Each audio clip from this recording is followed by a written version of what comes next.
Hello. So in this video, we're going to talk about Lizzie Nunnery's play To Have to Shoot Irishmen. So this is a play set during the Easter Uprising of 1916, in which a group of Irish patriots launched an attack against the British occupying forces in Dublin primarily, and it was quite a brutal fight between the forces supporting Irish independence and the British Army and Royal Police and things like this. Among the Irish at the time, there was a wide range of sentiments regarding independence, regarding remaining within the United Kingdom, and how exactly particular objectives could be achieved.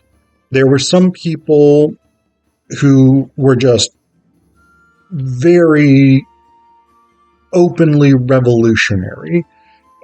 They believed that Ireland's independence was a necessary objective, and that the use of violence, the use of revolutionary violence, was a justified way of achieving that. On the far other side of the spectrum, there were people who were militantly unionist. That is, they believed in maintaining the union with the United Kingdom, keeping Ireland within the British Empire. And then there were a lot of people in the middle. Sometimes people who were sort of lukewarm, sometimes people who moderately leaned one way or the other. But there were also disagreements about tactics. And one of the people who disagreed with the revolutionaries, who believed that armed conflict was the way that Ireland would achieve independence, was Francis Sheehy-Skeffington. And he and his wife are the protagonists of Nunnery's play.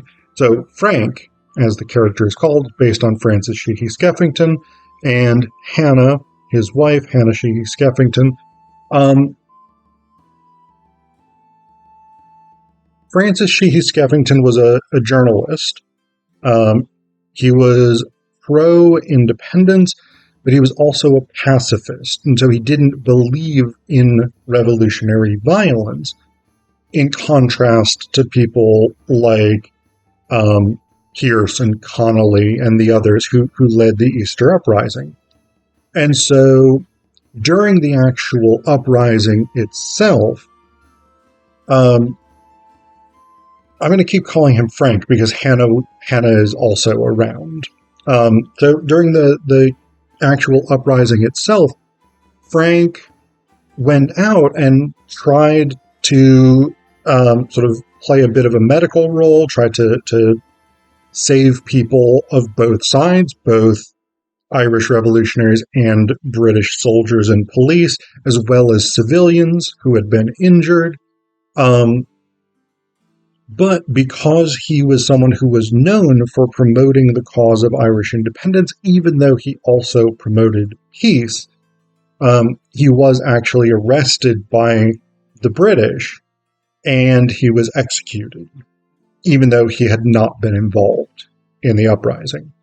And I mean, a number of the leaders of the revolutionary faction were executed formally, but Francis Sheehy-Skeffington and a couple of others, McIntyre and I forget what the other guy's last name is. I'll be able to find it in just a second.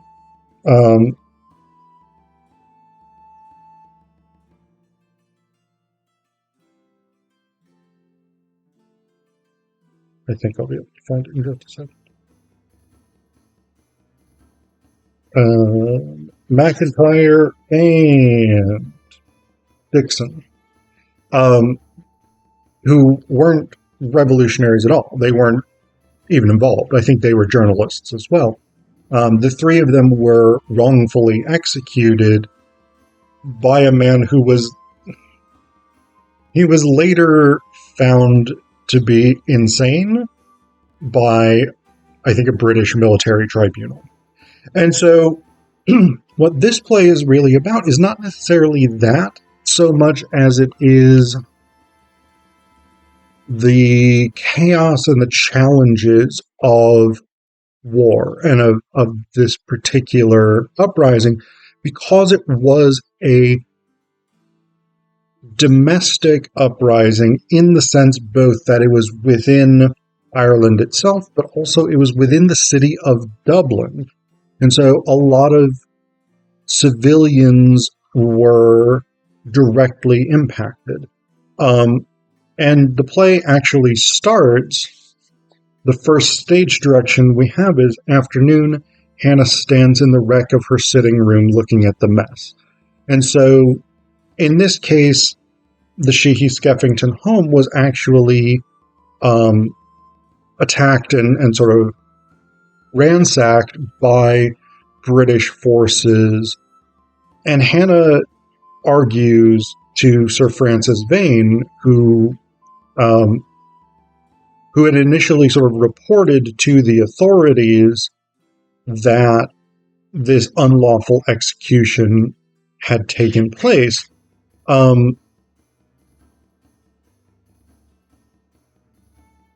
Vane comes to sort of see Hanna to try and get her to understand that this execution was done without orders and by somebody who had a history of sort of mental instability. Hanna, incidentally, is not interested in this explanation because she also recognizes that within the larger context of British imperialism and the British military crackdown on the uprising, unfortunately, as in so many situations, the question of innocence and guilt was not particularly at the top of soldiers' minds. And so we have all of those elements swirling around. Frank spends most of the play in a prison cell talking to William, and that's Lieutenant William Leonard Price Dobbin, who actually, these are all historical figures. Dobbin was actually a prison guard when the three prisoners, Sheehy-Skeffington, McIntyre, and Dixon, were taken out of the prison cell by this other guy to be executed. He sort of tried to check and make sure that there were actually orders to do this, but because the other guy was a captain, he kind of couldn't stop him. And then Dobbins' testimony in the trial was pretty important for them finding this guy guilty, even if they also claimed that he was insane at the time. So Frank is sort of trying to convince William that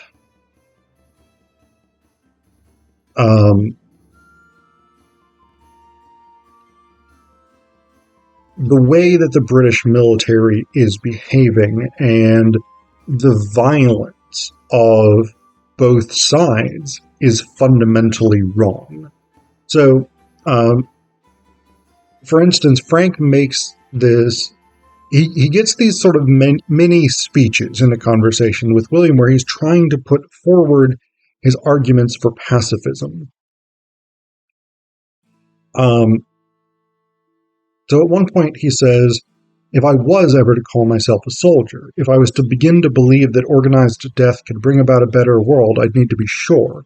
I'd need proof incontrovertible. I'd need flowers to sprout wherever a body fell, lightning to crack, signs from the sky to demonstrate the sacrifice was just.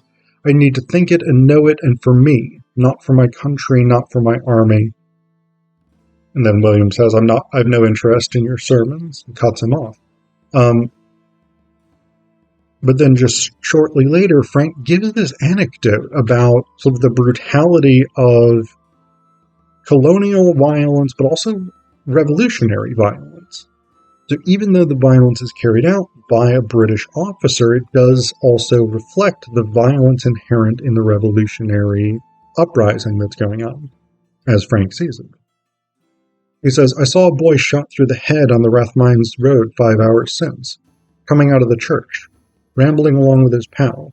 Your captain, your man, murdered him in the street. Cracked his jaw with a rifle butt, opened his skull with a bullet, left his body and his blood in the road in return for 4 words like any person's entitled to speak. Down with the military. All it was. Down with the military. And then, interestingly enough, according to the stage directions, down the corridor, Dixon and McIntyre pick up on this and start shouting, down with the military, thumping louder on their door. And that's especially interesting because slightly later, Frank, according to the stage directions, pointing in the direction of Dixon and McIntyre, says, those men are Unionists. Did you know that? The whole of Dublin knows that. It took you lot to bomb them nearly to death and drag them halfway across the city to hunger in a cell on no charges before they ever once in their lives shouted, down with the military.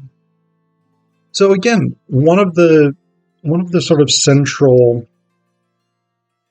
concerns with this is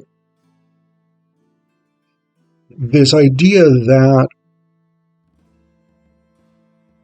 violence, either in the service of empire or often in the service of revolutionary liberation, is often somewhat arbitrary and chaotic.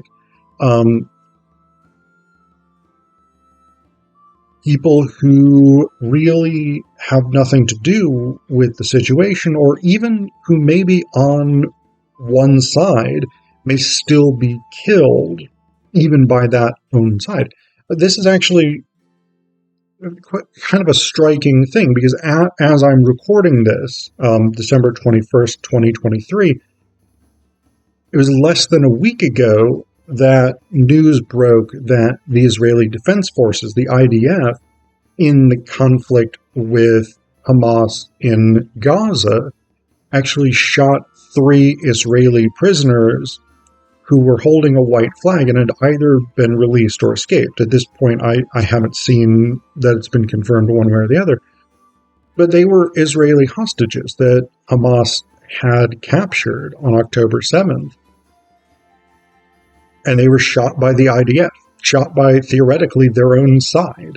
So, again, there's this sort of chaotic fog of war type quality that this play is really interested in. And yet, despite this, Vane, Sir Francis Vane, this guy who wants to pursue justice for Frank and the others, he has this almost simplistic faith in justice and that the British military will hold itself to account. He actually tells Hanna, there's a clear path here, Mrs. Skeffington. There's a wrong and a right and a clear way through it, which is charmingly naive on his part. Because, in fact, as we know, the British military, particularly sort of prior to World War II, did not have a tremendously good record of holding itself to account when crimes were committed by people in the imperial uniform. This is also, for instance, the premise of Breaker Morant, the stage play and then the film, because Morant and his 2 associates were executed for a crime that was regularly being committed by British soldiers during the Boer War. But the fact that they were Australians rather than English or British meant that they were much easier to sacrifice as a sort of token gesture, despite the fact that the official policy that led them to kill the people that they killed did not change, nor did the behavior of most British troops. So all of that is there thematically.